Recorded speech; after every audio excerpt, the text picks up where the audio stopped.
We now move on to our concluding lecture. Like Martin Buber himself, my colleague, Professor Mendes-Flohr, Paul Mendes-Flohr, needs no introduction to this group. He is the Dean of Buber Scholars. He is Professor Emeritus at the Hebrew University of Jerusalem and at the University of Chicago. He is the author of more than a dozen books and innumerable articles, including Martin Buber, A Life of Faith and Dissent, Yale University Press, 2019.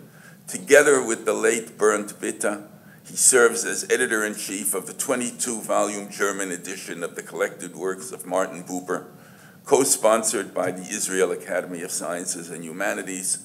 At this conference, we are celebrating the completion of the series. I have had the privilege to be a colleague of Paul's since the mid-1970s, about 3 or 4 years before I met Sari. First at McGill University and then at the Hebrew University of Jerusalem. I am also a great admirer of, even after all these years, I remain a great admirer of his lucid and precise expository prose. Paul. I've been alerted that I don't really speak well or clearly. So Aya, please let me know if I'm on. Okay, fine. Buber's legacy. Buber would have undoubtedly found it most appropriate that in assessing his legacy from the perspective of Jerusalem, Al-Quds, that this last session of this conference was devoted to the fraught relations between Jews and Arabs in this land, which both peoples regarded as their ancestral home. Indeed, with respect to the Arab population of Palestine, Buber viewed the Zionist project to be politically and ethically problematic, if not downright indefensible.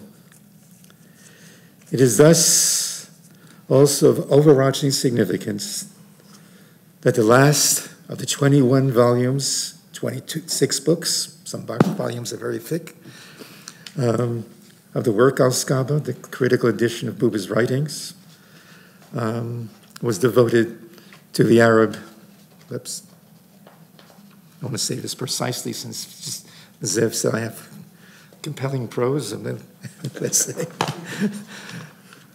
The work Al-Skaba would bring together Buber's ramified writings on Zionist, political, and Jewish Arab relations.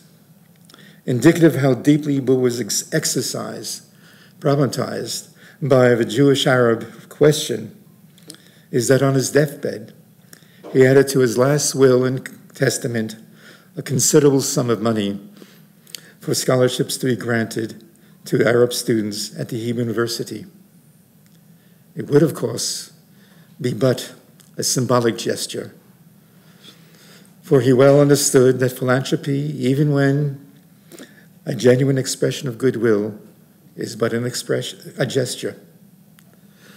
And quoting from the New Testament, Luke, the one thing necessary in his eyes was a radical revision of Zionist policy with regard to the Arab population of Palestine.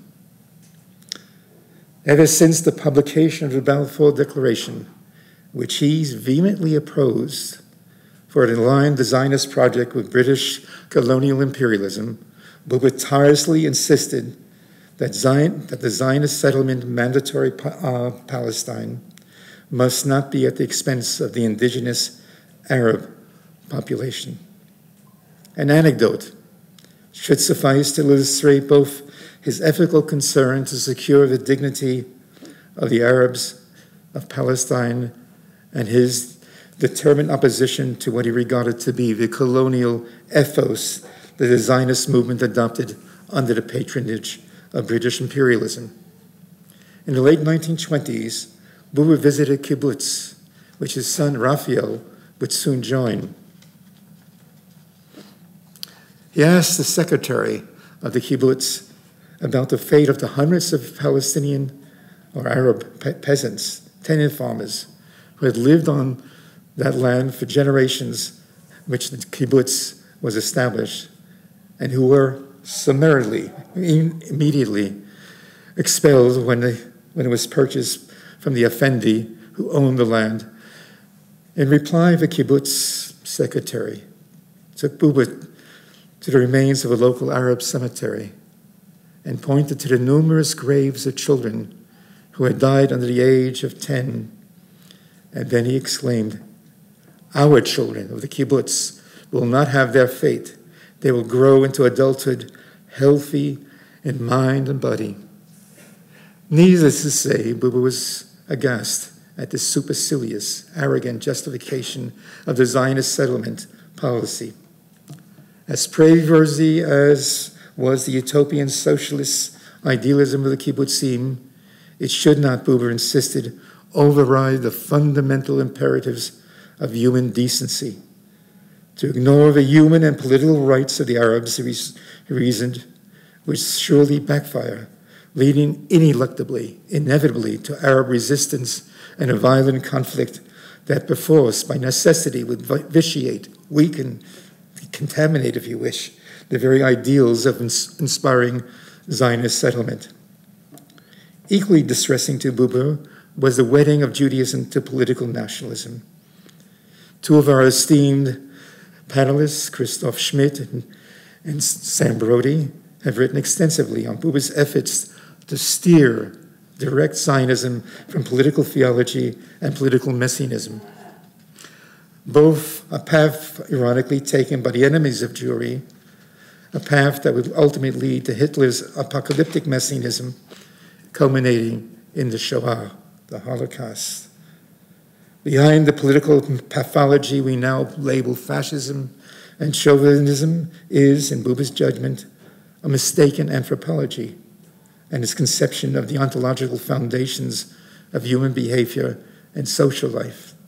That is, what ultimately constitutes what he deemed to be the true human existence.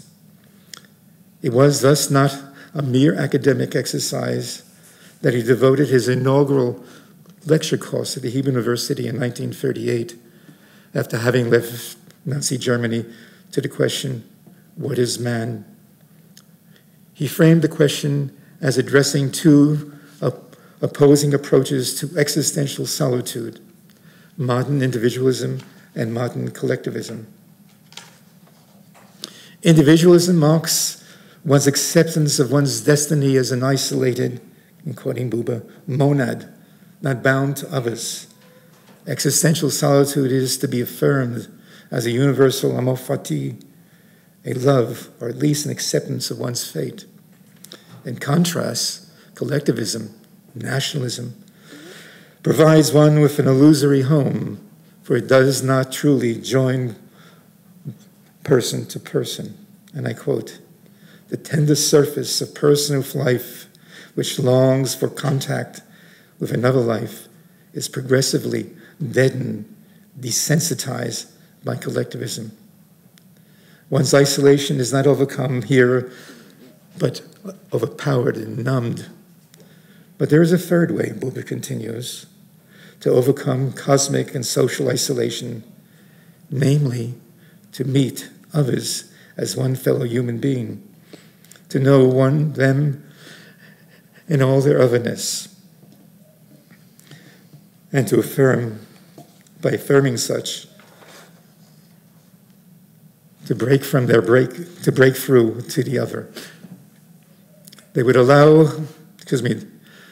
now be ready to, when they meet one another in that fashion, now be ready to build together, emphasize together, a common home in the world, a genuine community." Buber regarded these lectures that he gave at the Hebrew University, What is Man, as outlining a philosophical anthropology, or as he candidly put it, I vow anthropology. Accordingly, he sought to show that only through I vow relations, and I quote again, between one human being and another, the essence of human existence can be grasped. It would be mistaken, however, to conclude that Buber gainsayed, dismissed the significance of I-it relations. For both I-it and I-thou relations establish a distinctive mode of existence, Bestand in German, a way of situating oneself in a living fashion, in a living engagement in the world. The human person attains fullness of being when one takes a stand in both modes of existence, the I-thou and the I-it mode of existence. By virtue of the I-it mode of existence, one enters the world of it, objective reality conditioned by complex physical, historical, and sociological factors. A sober appreciation of these factors is necessary to navigate the labyrinth of the it world, the world of objective reality we tend to call, indeed, reality. But Buber holds, and I quote again, the life of a human being does not merely exist in the it world. To attain the fullness of life, one must also establish I-thou relations with one's fellow human beings, to encounter them not as an it, not as objects perceived through set categories, man, woman, Jew, Arab, learned and unschooled, but as a thou, as an autonomous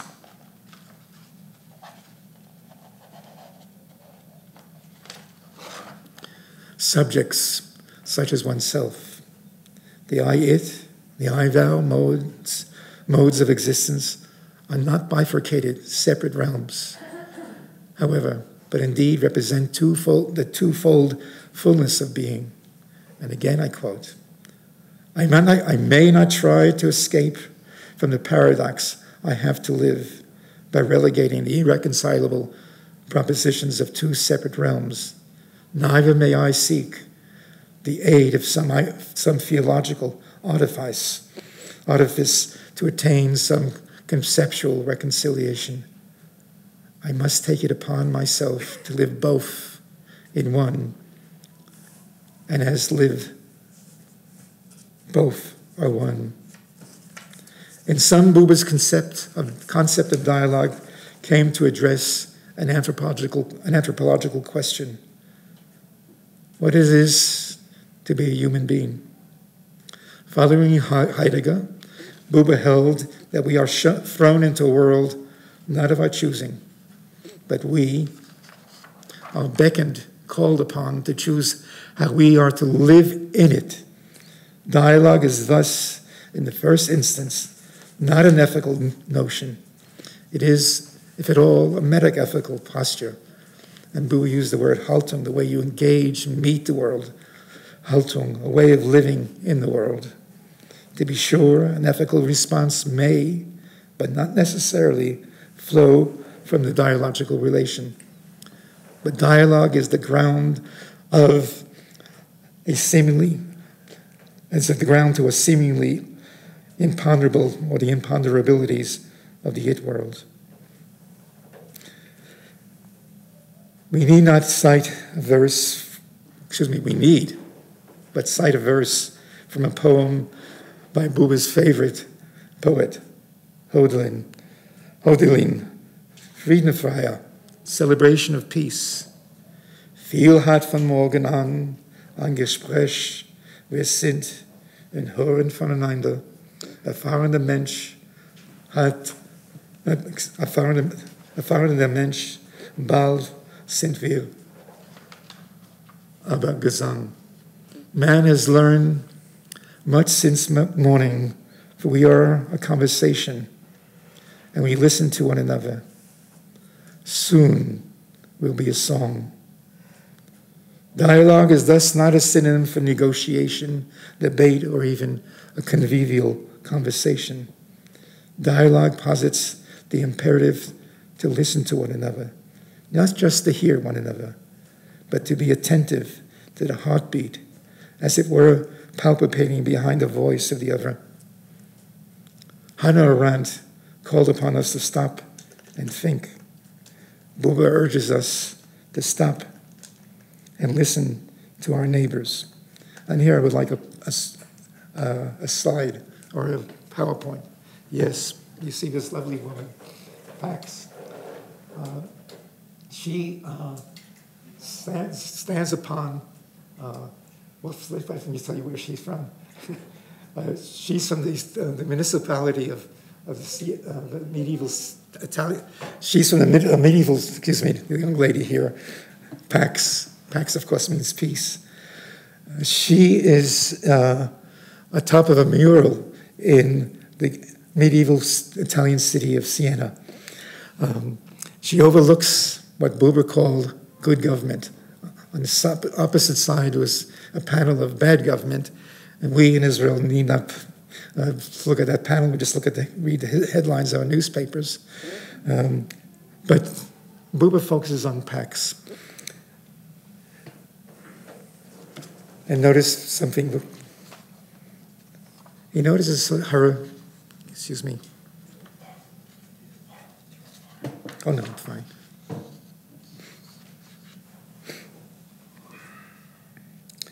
He contemplates her serene countenance and observes that she instructs us that peace is not simply the absence of war.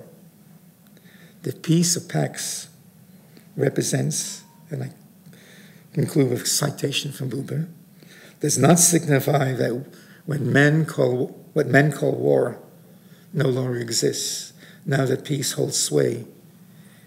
It means too little to enable us to understand Pax's serenity. Something new exists, now really exists, greater and mightier than war. Indeed, greater and mightier even than war. Human passions flow into war as the waters into the sea, and war disposes of them as it likes. But these passions must enter the greater peace. As ore, awari, into the fire that melts and transforms it. People will build then with one another with more powerful zeal than they ever had enjoined to destroy one another. And that's Buber's vision for us in Palestine and Israel. So I conclude by saying, Shukran, Toda.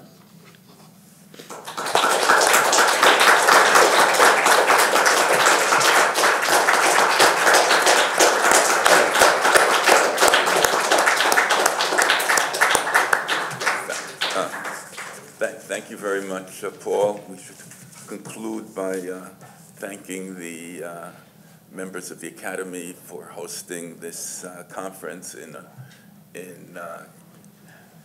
celebration of the 22-volume collection of Buber works edited by Paul and Bernd Witte, to Guy Strumza, Jonathan Meir, Moshe Halbertal, and the other members of the Academy who organized this conference, and of course to Netta Peretz, who really organized the conference. Thank you very much.